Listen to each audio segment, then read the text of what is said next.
संजय भारत के कोलकाता में कॉलेज में पढ़ते समय पेइंग गेस्ट के तौर पर रहता था। उसके एग्जाम लगभग खत्म हो गए थे, इसलिए उसने अपने होम टाउन वापस जाने के लिए ट्रेन का टिकट बुक किया। बदकिस्मती से तारीख महीने के आखिर के कुछ दिनों बाद की थी और इसका मतलब था कि अगर वह रुकता तो उसे अगले पूरे महीने का किराया अपने मकान मालिक को देना पड़ता, क्योंकि उसका मकान मालिक बहुत लालची था। संजय कुछ पैसे बचाना चाहता था, इसलिए उसने शहर में अपने इकलौते रिश्तेदारों के यहाँ रुकने का फैसला किया। उसके परिवार के उनके साथ सामान्य रिश्ते थे, लेकिन उसने सालों से उनसे बात नहीं की थी और उन्होंने भी कभी उसे फोन करने की जहमत नहीं उठाई थी। इसलिए उसने अपनी माँ से उनका कांटेक्ट लिया और उनके पुराने नंबर पर फोन किया और घंटी बजी। उसे अंदर से बहुत खुशी हुई। उसने उन्हें बताया कि वह कौन है और पूछा कि क्या वह कुछ दिनों के लिए उनके यहाँ रुक सकता है। उसने सीधे मुद्दे पर बात की, क्योंकि उसे यकीन नहीं था कि वे किसी ऐसे लड़के को जिससे सालों से कोई संपर्क नहीं था, अचानक अपने यहाँ रुकने देंगे। वे हैरान थे, लेकिन हिचकिचाते हुए हाँ कह दिया। वह अपने सामान के साथ उनके छोटे से घर पहुंचा और वे 2 बच्चों वाले एक सामान्य परिवार जैसे लग रहे थे। बच्चे ठीक ठाक लग रहे थे, लेकिन उसे लगा कि उसका स्वागत नहीं किया जा रहा है और घर से अजीब सी गंध आ रही थी, जैसे पुरानी नेफ्थलीन की गंध। बच्चों ने उससे नजरें मिलाने से परहेज किया और उसे बताया कि कहाँ जाना है। संजय को घर के अंदर ले जाया गया, सीधे उसके गेस्ट रूम में, जो छोटा था, फर्श सीमेंट का था और एक छोटी सी खिड़की थी। फर्श पर एक गद्दे के अलावा वह पूरी तरह खाली था और उसमें से ब्लीच जैसी गंध आ रही थी। संजय को कोई फर्क नहीं पड़ा, क्योंकि वैसे भी उसे कुछ दिनों में चले जाना था। थोड़ी देर आराम करने के बाद वह उनसे बात करने के लिए बैठ गया। उन्होंने उसे अपनी खराब रहने की स्थिति और यह बताया कि वे सबसे दूर क्यों हो गए थे। हमने थोड़ी देर बात की और सब कुछ सामान्य लग रहा था, लेकिन फिर खाने का समय हो गया। बच्चे उसके साथ खाने बैठ गए, लेकिन माता पिता ने कहा कि वे बाद में खाएंगे। उन्होंने उसे चावल और करी दी, लेकिन बच्चों को थोड़ी थोड़ी दी। संजय उलझन में पड़ गया, क्योंकि उसे लगा कि उन्हें और ज्यादा खाना चाहिए, लेकिन उसने चुप रहना ही ठीक समझा। उन्होंने उसे एक्स्ट्रा खाना दिया, लेकिन बच्चों को नहीं, इसलिए उसने अंदाजा लगाया कि वे डाइट पर हैं। या शायद वे गरीब थे और बस उसे मेहमानवाजी दिखा रहे थे। संजय पूछना चाहता था, लेकिन उसे लगा कि यह ठीक नहीं होगा और माता पिता ने बातचीत करके उसका ध्यान भटका दिया। खाना खाने के बाद वह गेस्ट रूम में गया और लेटने का फैसला किया। कमरा ठंडा लग रहा था और गंध से उसके दिमाग को लगा कि यह और भी ठंडा है। संजय रेडिट पर सर्फिंग करने में व्यस्त हो गया, लेकिन थोड़ी देर बाद ऊपर से एक हल्की आवाज आने लगी, जो कुछ इस तरह थी, क्रिक क्रिक क्रिक। पहले उसे लगा कि छत पर कोई पक्षी है, लेकिन आवाज इतनी पास लग रही थी जैसे वह ठीक छत के ऊपर हो। उत्सुक होकर वह उनसे इसके बारे में पूछने के लिए बाहर आया, लेकिन देखा कि घर पर कोई नहीं था। संजय ने कमरों में तलाशा, लेकिन वे खाली थे। वह सोफे पर बैठ गया और सोचने लगा कि क्या हुआ। संजय ने कमरों में झांकने की कोशिश की, सब कुछ धूल भरा था, फर्नीचर पुराना था, लेकिन दीवारों पर हाल ही में पेंट किया गया था। लेकिन यह मुझे अजीब लगा, क्योंकि वे गरीब थे। संजय ने थोड़ा और झांका, हार मान ली और रेडिट पर सर्फिंग करने लगा।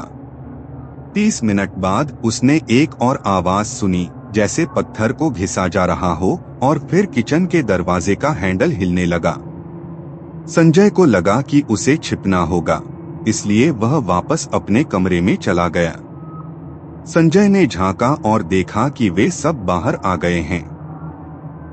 उनका पेट भरा हुआ लग रहा था। संजय ने अपने कमरे से बाहर निकलने की हिम्मत नहीं की। रात के खाने का समय हो गया था और वह पहले से कहीं ज्यादा उत्सुक था। दोपहर के खाने की तरह उन्होंने उसे ढेर सारा खाना दिया, लेकिन खुद बहुत कम लिया। थोड़ी हिम्मत जुटाकर उसने पूछा, क्या आप सबने बाहर खाना खाया? मैंने आज आपको खाते हुए नहीं देखा। और क्या बच्चों को भूख नहीं लगी? अरे नहीं प्यारे, बच्चों को आज पेट फूला हुआ लग रहा था, इसलिए उन्होंने कुछ दवाइयां ली और ज्यादा खाना नहीं चाहते थे, माँ ने मुस्कुराते हुए कहा। मैंने आज आपको भी खाते हुए नहीं देखा। क्या ऐसा इसलिए है क्योंकि मैं यहाँ हूँ? नहीं नहीं, बिल्कुल नहीं। हम चुपचाप किचन में खाते हैं, शायद इसीलिए आपने हमें देखा या सुना नहीं। ओह ठीक है। मैंने और कुछ नहीं कहा और चुपचाप अपने कमरे में जाने के लिए उठ गया। संजय को अपने सिर के पीछे से उनकी तीखी नजरें महसूस हो रही थीं। उसे डर लग रहा था, लेकिन वह मेरे दिमाग से यह जिज्ञासा निकाल नहीं पा रहा था, किचन के अंदर क्या है? वे आवाजें कैसी थीं? वे क्या खाते हैं? संजय खुद उन जवाबों को ढूंढने से पहले आपसे पूछना चाहता था। जब सब सो गए तो उसने किचन की जांच करने की कोशिश की। आधी रात थी जब उसने उठने का फैसला किया और चुपके से अपना दरवाजा खोला। अंधेरा था, पर्दों के पीछे से चांद दिख रहा था और बाहर झिंगुरों की आवाज आ रही थी। सावधानी से वह किचन के दरवाजे के पास गया। धीरे से उसने दरवाजा खोला, यह प्रार्थना करते हुए कि अंदर कोई न हो। वह अंदर घुस गया और सावधानी से दरवाजा बंद कर लिया। हो गया, उसने सोचा। उसने अपने फोन पर टॉर्च ऐप खोला, उसे अपने हाथ से ढक लिया ताकि वह ज्यादा तेज न चमके और जांच करने की कोशिश की। लेकिन वह एक नॉर्मल किचन निकला, मसालों के छोटे डिब्बे, एक स्टोव और एक फ्रिज। उसने सोचा कि शायद वह गलत था, शायद ये लोग बस गरीब थे। संजय मुड़ा और उसके पैर की छोटी उंगली फर्श पर किसी चीज से टकरा गई। उसने नीचे देखा और पाया कि वहां एक कुंडी थी। यह एक बेसमेंट का दरवाजा था। संजय जानता था कि उसे देखना ही होगा, और इससे पहले कि वह अपने बेचारे जिज्ञासु मन को पीछे हटने के लिए कहता, उसने उसे धीरे धीरे खोला, पत्थर के किनारे अगल-गल से रगड़े और दरवाजा चरमराते हुए खुल गया। रसोई में एक बदबू भर गई। संजय नीचे जाने में हिचकिचाया, लेकिन उसने सोचा कि वह एक रहस्य सुलझाने जा रहा है। संजय बहुत सीढ़ियों से नीचे अंधेरे में उतरा और आखिरकार जमीन पर कदम रखा। संजय यहाँ आने वाली अलग अलग गंधों से हैरान था, जैसे दलदल और पेंट की गंध, लेकिन साथ ही एक सड़ी हुई बदबूदार गंध भी। संजय समझ गया कि वह एक छोटे से कमरे में है। हर जगह कपड़े और पेंट के डिब्बे थे, वही पेंट जो ऊपर दीवारों पर इस्तेमाल किया गया था, और भी बहुत सारा कबाड़। पत्थर के टुकड़े, गंदगी और मशीनें थीं जो काफी अच्छी लग रही थीं।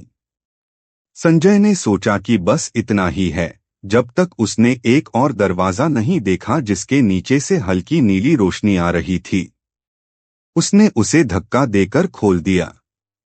हवा का एक बहुत नम झोंका उसे लगा, और फिर उसने वह देखा, कमरे के बीच में एक विशाल पौधा।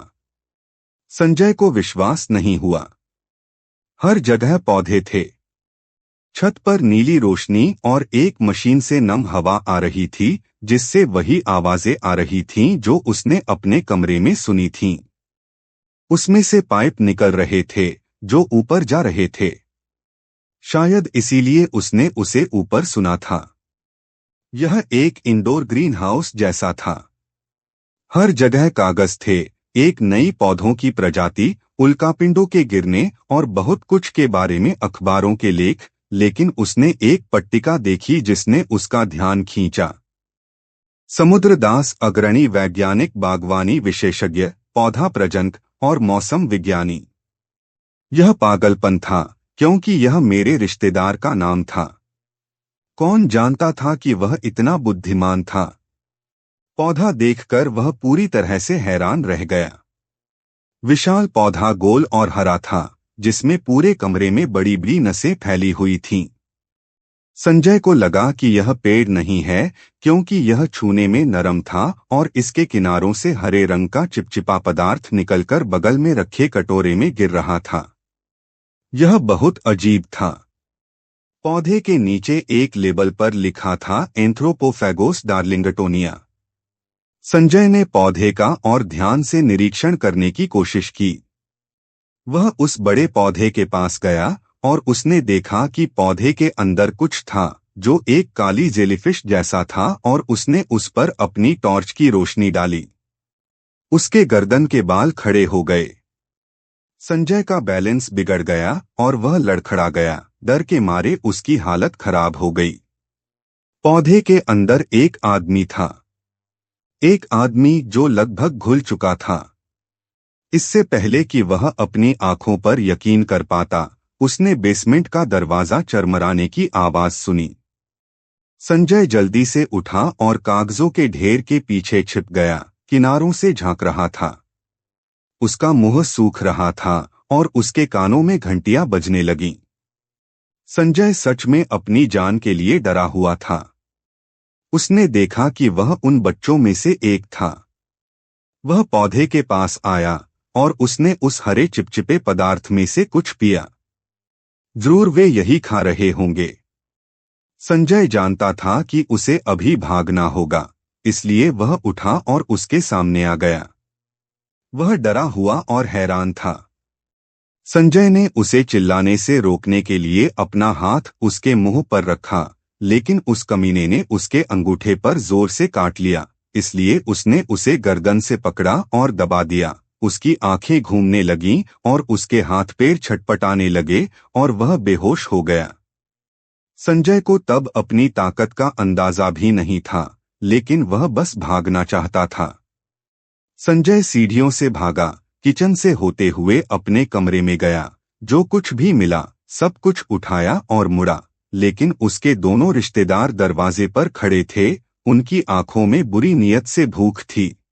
तुम सच में बहुत हिम्मत वाले हो। मुझे उम्मीद नहीं थी कि तुम इतनी जल्दी जासूसी करोगे। पीछे हटो, मेरे पास चाकू है। अगर तुम पास आए तो मैं तुम्हें इसी से मार डालूंगा, मैंने कांपते हुए हाथ से चिल्लाते हुए कहा। हमें पौधे के लिए तुम्हारी जरूरत है, हम इसके बिना नहीं रह सकते। मुझे कोई फर्क नहीं पड़ता, बस मुझे जाने दो। सुनो नालायक, तुम यहाँ से जिंदा नहीं जाओगे। अगर तुम सो जाते तो तुम्हें कुछ भी महसूस नहीं होता, लेकिन अब तुम्हारी मौत भी पिछले वाले की तरह बुरी होगी। क्या?